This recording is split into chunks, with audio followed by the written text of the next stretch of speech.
Hello everyone. आज इस video में हम मार्केटिंग मैनेजमेंट का नेक्स्ट चैप्टर करेंगे, दैट इज़ मार्केटिंग एनवायरनमेंट। तो मार्केटिंग एनवायरनमेंट बेसिकली दो वर्ड से मिलकर बना है। मार्केटिंग का मीनिंग हम ऑलरेडी समझ चुके हैं कि इसके अंदर हम वो सारी एक्टिविटी लेते हैं जो हम गुड्स को सेल करने के लिए करते हैं, अपने कस्टमर को सेटिस्फाइड करने के लिए करते हैं। और इन्वायरमेंट क्या होता है? इन्वायरमेंट बेसिकली किसी भी बिज़नेस की सराउंडिंग है जिसके अंदर एक ऑर्गेनाइजेशन अपनी एक्टिविटी को परफॉर्म करती है। इन्वायरमेंट बहुत सारे कंपोनेंट्स का सम टोटल होता है जो बिज़नेस के बाहर हैं, एक्सटर्नल हैं, और जिसके अंदर बिज़नेस को अपनी एक्टिविटी को पूरा करना है। इसमें जो फैक्टर हम लेकर चलते हैं वो टेंजिबल इनटेंजिबल दोनों तरह के हो सकते हैं। मतलब आप उनको देख भी पाते हो और आप सिर्फ उनको रियलाइज़ कर पाते हो, आप उनको देख नहीं पाते हो। कंट्रोलेबल अनकंट्रोलेबल दोनों तरह के फैक्टर आते हैं मार्केटिंग इन्वायरमेंट में। तो आज इस वीडियो में हम वन बाय वन वो सारे फैक्टर स्टडी करेंगे कि वो कौन कौन से ऐसे फैक्टर हैं जो किसी भी ऑर्गेनाइजेशन के बाहर होते हैं, उनके मार्केटिंग इन्वायरमेंट का पार्ट है। तो मार्केटिंग इन्वायरमेंट बेसिकली इसकी जो डिफ़ाइन है इसमें हम क्या लेते हैं। तो मार्केटिंग इन्वायरमेंट का मीनिंग क्या है? Marketing environment is the total of all the things external to the marketing firm. कि मार्केटिंग फर्म के बाहर जो भी सारी चीज़ें हैं जिनका इफ़ेक्ट किसी भी ऑर्गेनाइजेशन के ऊपर पड़ता है और इसकी ऑपरेशंस के ऊपर पड़ता है, तो वह सारे मार्केटिंग इन्वायरमेंट के ही पार्ट है। मतलब हम वो सारी एक्टिविटी लेते हैं, वो सारे फैक्टर लेते हैं जो आउटसाइड द ऑर्गेनाइजेशन है, जो एंटरप्राइज़ को सराउंड करता है, एंटरप्राइज़ की सराउंडिंग में है। इसमें वो सारे एक्सटर्नल फैक्टर लेते हैं जिसमें एंटरप्राइज़ को ऑपरेट करना है। टेंजिबल, इनटेंजिबल, कंट्रोलेबल, अनकंट्रोलेबल, हर तरह के फैक्टर को हम लेते हैं जो मार्केटिंग के बाहर है, मतलब एक ऑर्गेनाइजेशन के बाहर है। जैसे साइंस टेक्नोलॉजी हो सकता है, एथिकल फैक्टर हैं, इकोनॉमिकल पॉलिटिकल फैक्टर्स हो सकते हैं, बायर का एटीट्यूड हो सकता है, कस्टम है, ट्रेडिशन है, कल्चर्स हैं। तो जो सारे फैक्टर हैं, मटेरियल, इमटेरियल, ह्यूमन बीइंग, तो ये सब कुछ जो ऑर्गेनाइजेशन के बाहर है, जिनसे बाहर एक ऑर्गेनाइजेशन अपनी एक्टिविटी को परफॉर्म नहीं कर सकती है, तो वो मार्केटिंग इन्वायरमेंट का पार्ट होता है। वो एक ऑर्गेनाइजेशन का मार्केटिंग इन्वायरमेंट है। तो इसमें फर्दर इसको डिवाइड किया गया है जो मार्केटिंग का इन्वायरमेंट है। इसमें पहला इन्होंने कंट्रोलेबल फोर्सेस की बात कही है जिनको एक बिज़नेस ऑर्गेनाइजेशन कंट्रोल नहीं कर पाती हैं। तो इसको फर्दर कई पार्ट में डिवाइड किया गया है, जिसमें इस आउटलाइन में कौन कौन से फैक्टर आते हैं, जिसमें सबसे पहला सोशल फोर्सेस हैं, देन इकोनॉमिकल फोर्सेस आती हैं, इसके बाद एथिकल फोर्सेस हैं, पॉलिटिकल फोर्सेस हैं, फिज़िकल फोर्सेस हैं, और टेक्नोलॉजिकल फोर्सेस आते हैं। Social, economical, ethical, political, physical forces, और हम टेक्नोलॉजिकल फोर्सेस को लेते हैं। तो सबसे पहले हम बात करें सोशल फोर्सेस की। तो सोशल फोर्सेस क्या हैं? सोशल फोर्सेस में बेसिकली जो सोसाइटी से रिलेट करती हैं, जो सोशल इन्वायरमेंट से रिलेट करती हैं। सोशल फोर्सेस को फर्दर आगे 3 पार्ट में डिवाइड किया गया है, जिसमें सबसे पहला सोशल फोर्सेस में सबसे पहले आती हैं सोशोलॉजिकल फैक्टर। सेकंड जो आते हैं, यहाँ स्किप हो गया ये, सेकंड यहाँ पर एक और फैक्टर है, दैट इज़ साइकोलॉजिकल फैक्टर हम लेकर चलते हैं। ये साइकोलॉजिकल फैक्टर हैं। तो पहले हमने बात की सोशोलॉजिकल फैक्टर है, सेकंड आते हैं साइकोलॉजिकल फैक्टर, और थर्ड आते हैं एंथ्रोपोलॉजिकल फैक्टर। तो सोशल फोर्सेस में जो सबसे पहले फोर्स है वो है सोशोलॉजिकल फैक्टर की। सोशोलॉजिकल फैक्टर क्या होते हैं? हर एक मार्केटिंग यूनिट के लिए सबसे बड़ी जो उसकी एसेट होता है, उसका एक permanent group of satisfied customer है। ठीक है, अगर उसका एक कस्टमर सेटिस्फाइड है और ये परमानेंट ग्रुप है कि वो हमेशा सेटिस्फाइड रहता है किसी भी ऑर्गेनाइजेशन के प्रोडक्ट के साथ, तो वो बहुत ज़रूरी होता है किसी भी ऑर्गेनाइजेशन को सर्वाइव करने के लिए। कंज्यूमर हमारी सोसाइटी के पार्ट होते हैं, ये उनके पार्सल होते हैं। कंज्यूमर सोशल और रैशनल एनिमल होता है। उनका जो लाइफस्टाइल है ना, वो उनके सोशल सेटअप से बहुत ज़्यादा इफ़ेक्टेड होता है। तो जो सोशल कॉन्स्टिट्यूशन है, जो सोशल कंडीशंस हैं, उनका कंज्यूमर के ऊपर बहुत ज़्यादा इफेक्ट पड़ता है। वो किस सेंस में हो सकता है? उनके टेस्ट के सेंस में हो सकता है, उनके बिहेवियर के सेंस में हो सकता है, उनका लाइफ, उनका लिविंग स्टाइल किस तरह का है। तो अगर एक मार्केटर अलर्ट नहीं होगा कि वो इन सारे एस्पेक्ट को नहीं समझता है तो वो सरवाइव नहीं कर पाएगा। सो दैट ये बहुत ज़्यादा ज़रूरी होता है कि जो भी हमारे कंज्यूमर हैं उनकी नीड को समझा जाए, उनकी डिज़ायर को समझा जाए, उनकी होप्स क्या हैं, उनके एस्पिरेशंस क्या हैं, वो हमसे क्या चाहते हैं। अगर मार्केटर को इन सब के बारे में थोरोली नॉलेज हो जाता है और वो उनके अकॉर्डिंगली ही अपना प्रोडक्शन करता है, सेल करता है, तो वो सक्सेसफुल मार्केटर बन सकता है। तो सोशोलॉजिकल फैक्टर होते हैं जिनको ध्यान में रखना बहुत ज़्यादा ज़रूरी है। इसके बाद सेकंड, मैंने अभी आपको बताया कि सेकंड नंबर पर आते हैं सोशल फोर्सेस में साइकोलॉजिकल फैक्टर। साइकोलॉजिकल फैक्टर है, तो साइकोलॉजिकल फैक्टर में क्या आते हैं? इसमें बेसिकली कंज्यूमर बिहेवियर को स्टडी करने की बात हो रही है कि हमें प्रोडक्शन करने से पहले, सेल करने से पहले हमें कंज्यूमर के बिहेवियर को समझना होगा। उसका बिहेवियर, उसका एटीट्यूड, उसका टेम्परामेंट किस तरह का है, मेंटालिटी कैसी है, उसकी पर्सनैलिटी कैसी है। तो ये सारी चीज़ें खुद ही बोलती हैं कि वो क्या चाहते हैं और उनकी नीड को हम कैसे सेटिस्फाइड कर सकते हैं। तो इसीलिए कंज्यूमर बिहेवियर को समझना बहुत ज़्यादा ज़रूरी होता है। तो अगर हम कंज्यूमर बिहेवियर को नहीं समझ पाते हैं तो हमें उन जो क्वेश्चंस होते हैं, क्वालिटेटिव आंसर हमें नहीं मिल पाते हैं। तो इसीलिए कंज्यूमर के बिहेवियर को समझना भी बहुत ज़्यादा ज़रूरी होता है और उसके बेस पर ही हम डिसीजन ले सकते हैं। लास्ट अगर हम बात करें सोशल फोर्सेस में तो वो आती है एंथ्रोपोलॉजिकल फैक्टर। बेसिकली जो एंथ्रोपोलॉजी होती है ये साइंटिफिक स्टडी ऑफ पीपल है, लोगों के बारे में समझना, उनके बारे में स्टडी करना, एक साइंटिफिक वे से स्टडी करना। तो लोगों के बारे में समझना मीन्स इसमें समझना क्या है, हमें नेशनल, उनके रीजनल करैक्टर को समझना है, उनका कल्चर, उनके सब कल्चर को समझना है, उनका पैटर्न ऑफ लिविंग किस तरह का है। तो एक जो मार्केटर होता है, जो एक इंटेलिजेंट जो मार्केटर होगा, वो इन सारे एस्पेक्ट का डीपली स्टडी करेगा और फिर वो गुड्स को बनाएगा, उनको डिज़ाइन करेगा, advertisement, sale promotion, direct selling strategies बनाएगा, प्रोडक्ट की पैकेजिंग अकॉर्डिंगली करेगा, प्राइस का वो डिटर्मिनेशन लेगा। क्योंकि एक जो प्रोडक्ट होता है, अगर हम ऑल ओवर इंडिया की बात करें तो इंडिया में बहुत वाइडर जो हम कह सकते हैं वैरायटीज़ के लोग रहते हैं, उनका टेस्ट, उनका इंटरेस्ट, उनका प्रेफरेंसेस अलग अलग है। तो एक ऑर्गेनाइजेशन को अगर कुछ प्रोड्यूस करना है तो उनको उन सबको ध्यान में रख के करना होगा जिस टारगेट कस्टमर को वो सेटिस्फाइड करना चाहते हैं। तो उनके अकॉर्डिंगली कलर चूज़ करना पड़ेगा, डिज़ाइन चूज़ करना पड़ेगा, वैरायटी ऑफ प्रोडक्ट उनको बनाने पड़ेंगे। तो ये रिक्वायरमेंट होती है कि जब तक हम लोगों को स्टडी नहीं करते हैं, उनके बिहेवियर को, टेस्ट को, उनके प्रेफरेंसेस को स्टडी नहीं कर पाते हैं, तो हम एक सक्सेस हम मार्केट के अंदर अचीव नहीं कर पाएंगे। तो सोशल फोर्सेस में बेसिकली हमने 3 फोर्सेस की बात करी। पहला था सोशोलॉजिकल फैक्टर, सेकंड आते हैं साइकोलॉजिकल फैक्टर और थर्ड में हम लेते हैं एंथ्रोपोलॉजिकल फैक्टर। अब सेकंड जो फोर्सेस हैं that is economic forces. Economic forces में 3 मेन कंपोनेंट है। सबसे पहला कंज्यूमर, फिर कंपटीशन आता है और उसके बाद प्राइस आता है। तो कंज्यूमर, इकोनॉमिकल फोर्सेस, इकोनॉमिकल का मतलब कि मनी की बात हो रही है, इकोनॉमी की बात हो रही है। कंज्यूमर, हमें कंज्यूमर का जो इंटरेस्ट है, कंज्यूमर की जो प्रोग्रेस है और कंज्यूमर की प्रोस्पेरिटी, ये इकोनॉमिक एक्टिविटी का मेन एम होना ज़रूरी है। मार्केटर को अच्छी क्वालिटी के गुड्स जो हैं कंज्यूमर को अवेलेबल करवाने होते हैं और सिर्फ क्वालिटी अच्छी नहीं, रादर वो रीज़नेबल प्राइसेस पर भी अवेलेबल करवाना ज़रूरी होता है और सफिशेंट क्वांटिटी में, और जिस टाइम पर उनकी ज़रूरत है तो उस टाइम पर अवेलेबल करवाना है। तो इसमें रिक्वायरमेंट होती है कि जब गुड्स एंड सर्विसेज को जब अवेलेबल करवाया जाए इस तरह के सिस्टम में, तो उससे जो लोगों की फ़िज़िकल हेल्थ है और मेंटल हेल्थ दोनों इम्प्रूव हो। तो कंज्यूमर का वेलफेयर, उनकी जो प्रोटेक्शन होती है, वो एक मार्केटर का एक मतलब मेन एम होना ज़रूरी है, फाइनल एम होना ज़रूरी है। तो कंज्यूमर को भी हमें ध्यान में रखना होता है। सेकंड आता है कंपटीशन।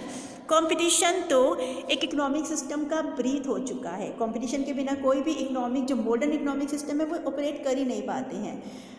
कंपटीशन के बिना मोनोपोली एग्जिस्ट हो जाती है और वहाँ पे एक्सप्लॉयटेशन के चांसेस ज़्यादा हो जाते हैं। एक हेल्दी कंपटीशन की वजह से क्या होगा, क्वालिटी इंप्रूव हो जाती है, क्वांटिटी में मल्टीप्लिकेशन होता है, देन इकोनॉमी एनकरेज होती है। और इसके अलावा जो अनहेल्दी कंपटीशन अगर हुआ तो इससे कंज्यूमर के इंटरेस्ट के लिए बहुत ज़्यादा हार्मफुल हो सकता है और वेस्टेज ज़्यादा होती है, कॉस्ट ज़्यादा होती है। तो इसके लिए क्या रिक्वायरमेंट है, एक हेल्दी कंपटीशन का होना ज़रूरी है। फिर इकोनॉमिक फोर्सेस में जो थर्ड फैक्टर आता है that is price. Price basically क्या होता है, प्राइस एक ऐसी वैल्यू है जो कस्टमर पे करता है उसको एक्वायर करने के लिए, प्रोडक्ट या सर्विस को एक्वायर करने के लिए। तो प्राइस भी रीज़नेबल होना ज़रूरी है। अगर ये बहुत ज़्यादा ज़रूरी होगा तो ये कंज्यूमर को कम कर देगा, कस्टमर कंजम्पशन को कम कर देगा। और अगर बहुत कम हुआ तो इसका जो बड़ा लॉस है वो प्रोड्यूसर और मार्केटर को होगा। इसलिए प्राइजेस का डिटर्मिनेशन करते टाइम बहुत सारी चीज़ों को ध्यान में रखना होता है कि कॉस्ट ऑफ प्रोडक्शन कितनी है, डिस्ट्रीब्यूशन कैसे होगा, ठीक है, रिटर्न ऑन इन्वेस्टमेंट हमें कितनी चाहिए, प्रोड्यूसर और मार्केटर के एफर्ट्स कितने हैं, मतलब एक लिमिट को ध्यान में रखना होता है। लेकिन ये जो लिमिट होती है उसमें हमें गवर्नमेंट के रूल्स, उनके रेगुलेशंस को भी ध्यान में रखना होगा। तो 3 मेन फैक्टर्स आते हैं इकोनॉमिकल फोर्सेस में, जिसमें कंज्यूमर, कंपटीशन और प्राइसेस हैं। और थर्ड जो फोर्सेस है दैट इज़ एथिकल फोर्सेस। यहाँ पर एथिकल बात हो रही है, एथिक की बात हो रही है। एक एथिकल रिस्पॉन्सिबिलिटी हर बिजनेस ऑर्गेनाइजेशन की होती है कि जब भी वो गुड्स को डिलीवर करे तो उनको इस रिस्पॉन्सिबिलिटी को पूरा करना होता है। The business community has the ethical responsibility while delivering the goods to the society को गुड्स डिलीवर करते टाइम उनको इन चीज़ों को ध्यान में रखना होता है। तो एथिकल रिस्पॉन्सिबिलिटी किस पॉइंट ऑफ व्यू से हम कह सकते हैं, मतलब एक्सेसिव प्रॉफिटियरिंग को रोकना, कि ज़्यादा प्रॉफिट अर्न करना, और अडल्ट्रेशन वगैरह जो हो सकता है, जो मिलावट होता है, क्वालिटी को स्टैंडर्डाइज ना रखना, ठीक है। देन इसके अलावा फॉल्स इंप्रेशन वगैरह देना, झूठी एडवर्टीजमेंट हो सकती है, फेक एडवर्टीजमेंट हो सकती है, कंज्यूमर इससे एक्सप्लॉइट होता है। तो ये सारी चीज़ों को ध्यान में रखना होता है। एथिकल फोर्सेस बहुत ज़्यादा एक इफ़ेक्ट डालती है। तो एक बिजनेसमैन की रिस्पॉन्सिबिलिटी होती है कि वो अपनी एथिकल रिस्पॉन्सिबिलिटीज़ को पूरा करे। इसके बाद आती हैं पॉलिटिकल फोर्सेस, कि जिस कंट्री में हम रहते हैं, जिस इकोनॉमी में हम रहते हैं, तो उसकी जो पॉलिटिकल पार्टीज़ होती हैं, जो पॉलिटिकल फ्रेमवर्क होता है गवर्नमेंट का, तो उसका भी इफेक्ट पड़ता है, तो उसको भी हमें ध्यान में रखना होता है। तो पॉलिटिकल फोर्सेस में गवर्नमेंट फिस्कल प्राइसिंग पॉलिसी में भी इंटरवल टैक्सेशन और एक्सटर्नल लिवीज हो सकते हैं, रीजनल प्रेफरेंशियल पॉलिसीज़ हो सकती हैं, तो इनको हमें स्टडी करना होता है, ठीक है। अपनी इंडिविजुअल पॉलिसीज़ और स्ट्रैटेजीज़ को बनाने से पहले हमें गवर्नमेंट की पॉलिसीज़ को भी ध्यान में रखना होगा कि गवर्नमेंट की पॉलिसीज़ किस तरह की है, जो प्रोडक्ट हम बना रहे हैं क्या वो गवर्नमेंट के थ्रू बनाना लीगल है, क्या वो इलीगल तो नहीं है, क्या हम गवर्नमेंट के सारे रूल्स रेगुलेशंस को फॉलो कर रहे हैं, क्या जो गवर्नमेंट ने स्टैंडर्ड फिक्स कर दिया कि प्राइस क्या होगा, क्वालिटी क्या रहेगी, और कितनी कॉस्ट पर हम उसको बना सकते हैं, प्राइस जो हम बना सकते हैं कितना रख सकते हैं, तो वो गवर्नमेंट के थ्रू कई बार डिसाइडेड होता है। तो हमें उन सारी चीज़ों को ध्यान में रखना होगा। तो गवर्नमेंट, क्योंकि जो भी गवर्नमेंट डिसाइड करती है वो ये देख के करती है कि अच्छा या बुरा सोसाइटी के लिए क्या है, मतलब क्या अच्छा है और क्या बुरा है, तो उसके बेस पर ये डिसीज़न लिए जाते हैं। और जो इंडिविजुअल पॉलिसीज़ होती हैं, जो ऑर्गेनाइजेशंस बनाती है, तो वो सब भी इनके बेस पर होता है। नेक्स्ट आती हैं फिजिकल फोर्सेस। फिजिकल फोर्सेस में हम क्या लेते हैं, फिजिकल फैक्टर को हम कंसिडर करते हैं। ये फैक्टर क्या होते हैं, these factor refers to the physical distribution of goods and services, these refer to the creation of place and time utilities. तो इसमें हम क्या लेते हैं कि वो सारे फैक्टर लेते हैं जिनसे प्लेस और टाइम यूटिलिटीज़ दोनों को क्रिएट किया जा सके, गुड्स और सर्विसेज के फिजिकल डिस्ट्रीब्यूशन को बढ़ाया जा सके। टाइम और प्लेस यूटिलिटीज़ का मतलब ये होता है कि जिस टाइम पर जिन चीज़ों की रिक्वायरमेंट है उस टाइम पर अवेलेबल करवाना, जिस प्लेस पर जिन गुड्स की रिक्वायरमेंट है उन गुड्स को उस प्लेस पर अवेलेबल करवाना।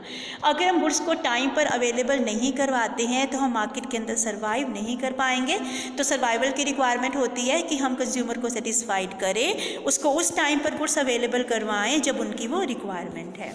तो ये फिजिकल फोर्सेस के पार्ट है। इसके बाद आती हैं टेक्नोलॉजिकल फोर्सेस। टेक्निक्स कॉन्टिन्यूटी में चेंज होती रहती है, ये डायनेमिक है। तो टेक्नोलॉजी में चेंज होने का मतलब क्या होता है? प्रोडक्शन में चेंज होना, प्रोडक्शन की पॉसिबिलिटीज़ में चेंज होना, उनकी मैन्युफैक्चरिंग प्रोसेस में चेंज आना, कॉस्ट में चेंज आना, क्वालिटीज़ में चेंजेस आना। आप देख सकते हो कि पिछले 10-20 सालों में बहुत सारा चेंज टेक्नोलॉजी में आया है। इधर वो कोई फ़ोन हो सकता है, तो आज जो हम फ़ोन हमारे हाथ में है वो कुछ सालों पहले इस तरह का कोई फ़ोन अवेलेबल नहीं होता था, लैंडलाइंस होते थे। मोबाइल फ़ोन आया, उसके बाद मोबाइल में भी टच स्क्रीन का नहीं था, तो टच स्क्रीन में वो कन्वर्ट हुआ। तो इस तरह से इनकी जो टेक्निक्स की वजह से एक मॉडर्न इक्विपमेंट्स हमारे सामने हैं। ऐसे ही कंप्यूटर्स में बहुत सारे चेंजेस आए हैं। आप इलेक्ट्रिकल और भी अप्लायंसेस देख सकते हो, वॉशिंग मशीन है, राइट, और कंप्यूटर सिस्टम हो सकते हैं। गाड़ियाँ जो हैं, कार वगैरह, उनमें भी बहुत नई नई टेक्निक्स ऐड होती जा रही हैं। तो इससे क्या होता है कि क्वालिटीज़ वाइज काफ़ी ज़्यादा इम्प्रूवमेंट होते हैं, प्रोडक्शन की पॉसिबिलिटीज़ में चेंजेस आते हैं। तो ये सारी चीज़ें कंसिडर करनी होती है। अगर हम एक बिजनेसमैन अगर टेक्निक्स के अकॉर्डिंगली नहीं चलता है तो उसके जो प्रोडक्ट है वो ऑब्सोलीट हो जाते हैं और वो मार्केट के अंदर सर्वाइव नहीं कर पाता है, कंपटीशन को फेस नहीं कर पाता। तो इन सब के लिए क्या रिक्वायरमेंट होती है कि बदलती टेक्निक्स को ऑप्ट करने की ज़रूरत है। अगर वो ऑप्शन हम नहीं लेते हैं तो हमारे लिए वो फेवरेबल नहीं होगा। ये हमने इन्वायरमेंट की बात की थी। अदरवाइज़ जो एक वैसे वो बताया गया है कि किस किस तरह का एक इन्वायरमेंट हो सकता है, कौन कौन सी फोर्सेस होती हैं जो एक बिज़नेस के सराउंडिंग्स में होती हैं। बिज़नेस को उन्होंने घेरा होता है और उन्हीं फोर्सेस के अंडर एक बिज़नेस को ऑपरेट करना होता है। उनके अकॉर्डिंगली अडाप्टेबल होना ज़रूरी है। अगर एक बिजनेसमैन बदलते इन्वायरमेंट के अकॉर्डिंगली अडाप्टेबल नहीं होता है तो बहुत ज़्यादा उनको एक क्रिटिकल सिचुएशन को, एक वर्स्ट सिचुएशन को उनको फेस करना होता है। आगे जो बात हो रही है, कुछ ऑथर ने इन्वायरमेंट को मार्केटिंग ऑर्गेनाइजेशन का एक्सटर्नल इन्वायरमेंट बोला है और कुछ के अकॉर्डिंगली क्या है, इन्वायरमेंट को एक ब्रॉड मीनिंग बोला है। ब्रॉड मीनिंग की फॉर्म में उन्होंने प्रेजेंट किया है कि उन्होंने एक्सटर्नल इंटरनल दोनों तरह के इन्वायरमेंट की बात की है। तो इसके पॉइंट ऑफ व्यू से इन्वायरमेंट को दो पार्ट में डिवाइड किया गया है, macro environment and micro environment.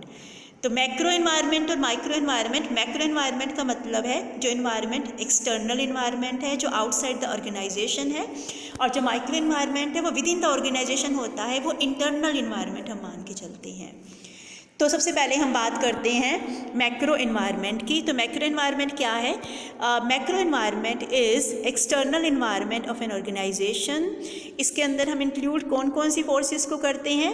These forces include demography, economical condition, political, social, cultural and legal forces. ये ऑलमोस्ट हम कर चुके हैं।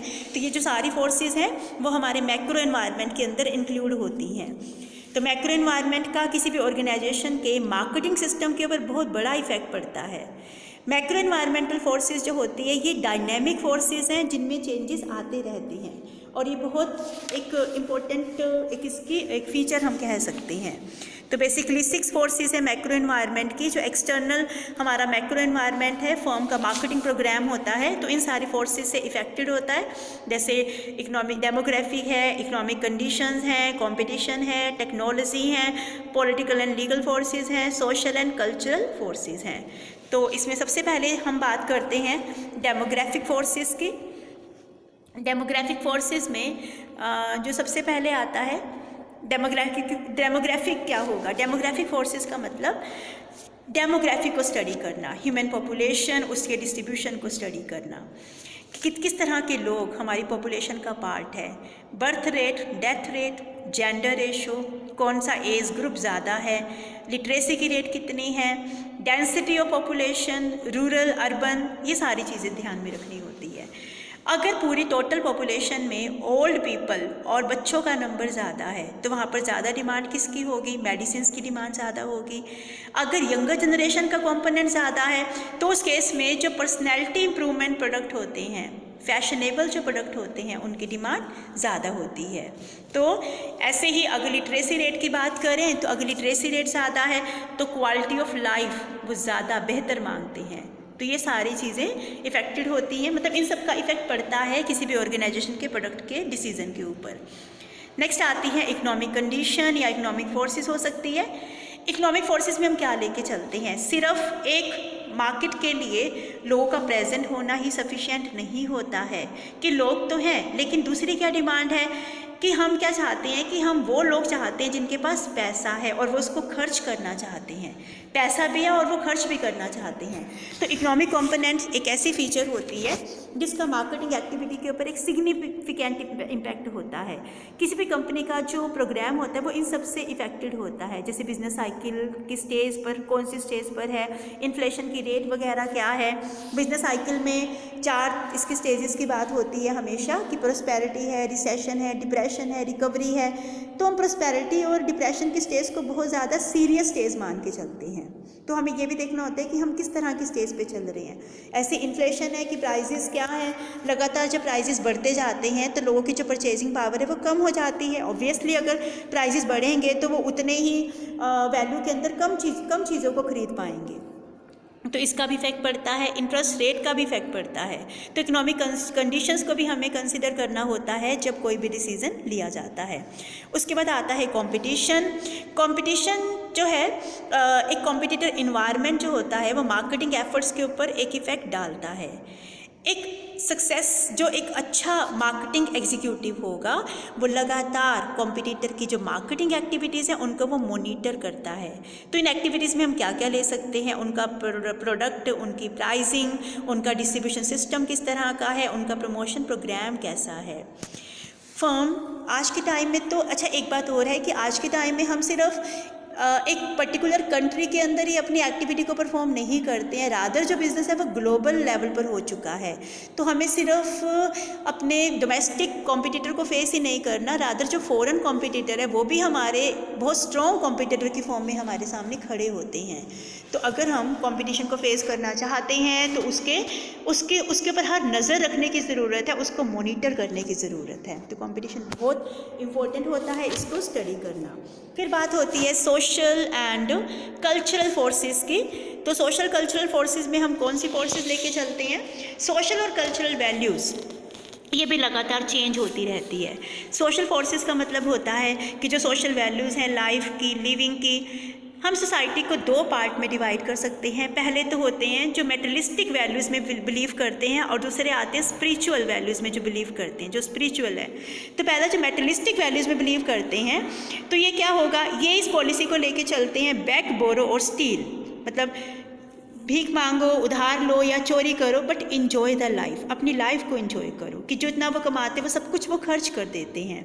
उनका वो कहते हैं कि वो जो दूसरा ग्रुप है, अगर हम एक स्पिरिचुअल ग्रुप की बात करें तो वो एक सिंपल लिविंग में बिलीव करते हैं, हाई थिंकिंग में बिलीव करते हैं। मतलब वो अपनी जो वो ये नहीं चाहते कि उनका बहुत बड़ा जैसे एक अच्छा स्टैंडर्ड बहुत ज़्यादा हो, एक उनका एक वो बना हो लोगों की लाइफ में, लोगों के उसमें नज़रों में एक स्टेटस बना हो, तो वो चीज़ें नहीं होती है। तो इन चीज़ों को भी हमें ध्यान में रखना होता है कि सोशल और कल्चरल फोर्सेस कैसी हैं। तो ये चेंज होती जा रही हैं और इन चेंजेस के एज़ पर चेंजेस एक बिजनेसमैन को भी डिसीज़न लेना होता है। फिर हम बात करते हैं पॉलिटिकल एंड लीगल फोर्सेस की। तो हर फर्म के ऊपर कहीं ना कहीं पॉलिटिकल और लीगल फोर्सेस का कंट्रोल रहता है। तो पॉलिटिकल और लीगल फोर्सेस में कई तरह की पॉलिसीज़ की हम बात कर सकते हैं, जैसे गवर्नमेंट के थ्रू मॉनेटरी फिस्कल पॉलिसीज़ बनाई जाती हैं, उनके अपने सोशल लेजिस्लेशन और रेगुलेशंस हैं, जैसे एंटी पोल्यूशन लॉज होते हैं, पब्लिक लाइफ को प्रोटेक्ट करने के लिए लॉज बनाए जाते हैं। गवर्नमेंट के इंडस्ट्रीज़ के साथ किस तरह के रिलेशन पॉजिटिव है, फेवरेबल है, अनफेवरेबल है, तो उनका भी इफेक्ट पड़ेगा। Then legislation related specifically to marketing से रिलेटेड जो अलग से लॉज बनाए गए हैं, जैसे MRTP एक्ट है, कंज्यूमर प्रोटेक्शन एक्ट हो सकता है, sale of goods and services act है। तो ये सारी चीज़ों को ध्यान में रखना होता है जब भी एक एंटरप्रेन्योर अपनी पॉलिसीज़ को फ्रेम आउट करता है मार्केटिंग के रिगार्डिंग।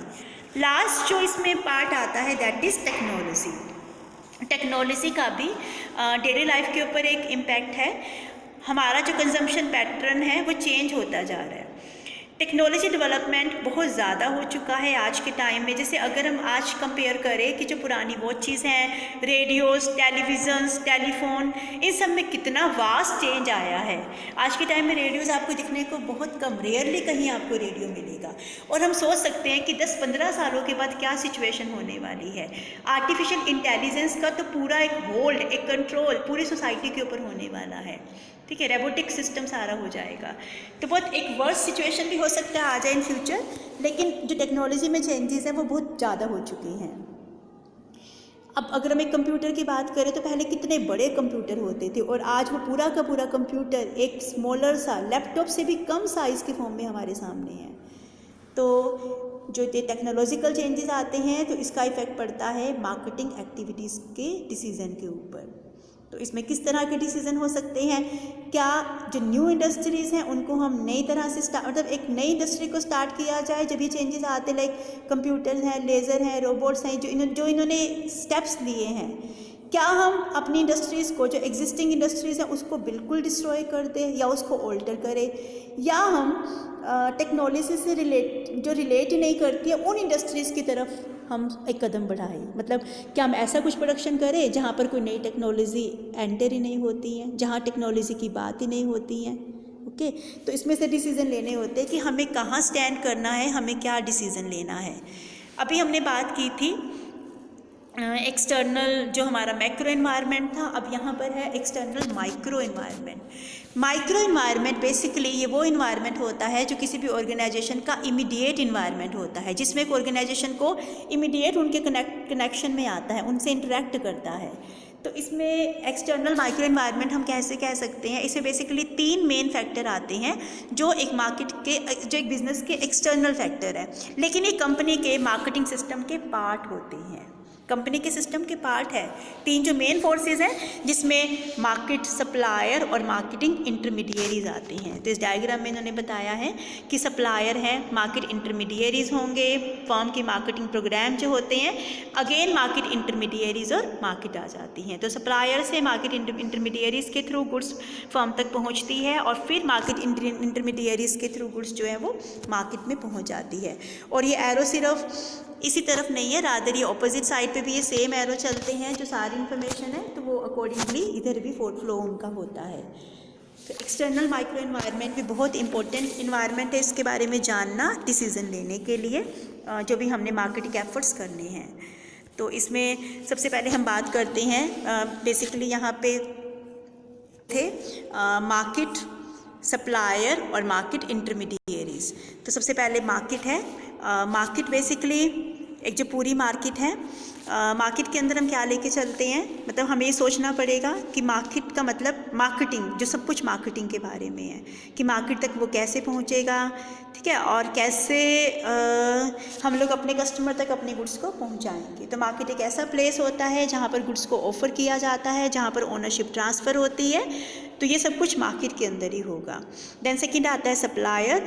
मार्केटिंग जो फर्म है वो सप्लायर के बिना अपने गुड्स को सेल नहीं कर पाएंगी।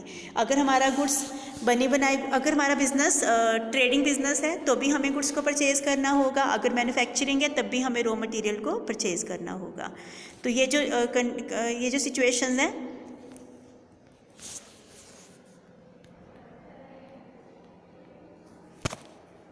रिक्वायरमेंट होती है, जो हमारे सप्लायर है उनकी हमें ज़रूरत है। सप्लायर के बिना हम गुड्स को सेल नहीं कर पाते हैं। तो सप्लायर के बारे में भी हमें क्रूशियल डिसीज़न लेना होता है, एक इम्पॉर्टेंट डिसीज़न हमें लेना होता है कि हमारे सप्लायर कितने होंगे। तो यहाँ पर भी डिपेंड करता है कि अगर आपका एक सप्लायर होगा, आप एक सप्लायर के ऊपर डिपेंडेंट नहीं हो सकते हो, क्योंकि अगर वो आपको गुड्स को सप्लाई नहीं करेगा तो आप टाइमली अपने कंज्यूमर की डिमांड को पूरा नहीं कर पाओगे। तो मल्टीपल सप्लायर होने ज़रूरी होते हैं। और लास्ट हम बात करते हैं मार्केट इंटरमीडिएरीज़ की। मार्केट इंटरमीडिएरीज़ ये इंडिपेंडेंट इंडिविजुअल होते हैं, ये हेल्प करते हैं हमारी गुड्स एंड सर्विसेज को सेल करने में। तो ये बेसिकली इंटरमीडिएरीज मर्चेंट और एजेंट हो सकते हैं। मिडलमैन, मर्चेंट को भी फर्दर आगे हम 2 पार्ट में डिवाइड कर सकते हैं, होलसेलर या रिटेलर हो सकते हैं। और ये इंटरमीडिएरीज हमें सर्विसेज प्रोवाइड करते हैं और इनको हम मतलब ये एक इम्पॉर्टेंट पार्ट बन चुके हैं पूरे मार्केटिंग सिस्टम का, और हम इनको यहाँ से रिमूव नहीं कर पाएंगे। तो आज इस वीडियो में हमने जो पढ़ा दैट वाज मार्केटिंग एनवायरनमेंट क्या होता है, इसके कौन कौन से फैक्टर्स हैं, कितने पार्ट में हम इसको डिवाइड कर सकते हैं, और इसको स्टडी करना, इसको एनालाइज करना, इसको स्कैन करना क्यों ज़रूरी है। Rest of the part we will complete in our next video. Thank you.